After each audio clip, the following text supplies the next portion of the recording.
कोकणवासियांसाठी आनंदाची बातमी, मुंबई गोवा महामार्ग लवकरच पूर्ण होणार। यंदा खड्डेमय महामार्गाचा शेवटचा गणेशोत्सव असेल, मंत्री उदय सामंतांची ग्वाही। आपण सन्मार्गाने चालावा आणि ज्यांना दुर्बुद्धी येते त्यांची काय अवस्था होते हे पाहिलंय। देवेंद्र फडणवीसांचा खोचक टोला तर फडणवीस शिंदेंनी राज्यभर रडण्याचा कार्यक्रम सुरू करावा, राऊतांचा पलटवार।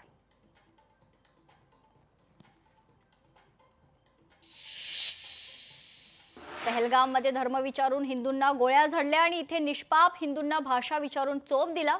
शेलारांचं वक्तव्य तर शेलारांकडून मनसेच्या आंदोलनाची पहलगाम हल्ल्याशी तुलना। राज्याच्या प्रमुखाला नाजी पंत म्हणणं हा पदाचा अपमान, दीपक केसरकरांची प्रतिक्रिया। तर फतव्याच्या मतांवर उद्धव ठाकरे अवलंबून, केसरकरांचा घणाघात। राज ठाकरे मुख्यमंत्री फडणवीसांना जास्त मानतात, फडणवीसांच्या धाकाने ते एकत्र आले, परिणय फुकेंचं वक्तव्य। मंत्री प्रताप सरनाईक यांचं एकनाथ शिंदेंना भावनिक पत्र। ज्या बडव्यांच्या नावाने छाती बडवून राज ठाकरे रुसून घराबाहेर पडले होते, त्याच बडव्यांच्या कडेवर आज ते बसत आहेत, प्रताप सरनाईकांची टीका।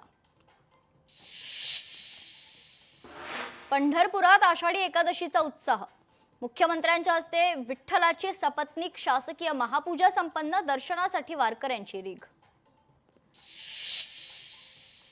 मतदार याद्यातील गैरप्रकार रोखण्यासाठी काँग्रेसची समिती, पृथ्वीराज चव्हाण यांच्या अध्यक्षतेखालील समिती उपाय सुचवणार। समिती अभ्यास करून प्रदेश काँग्रेसला अहवाल सादर करणार।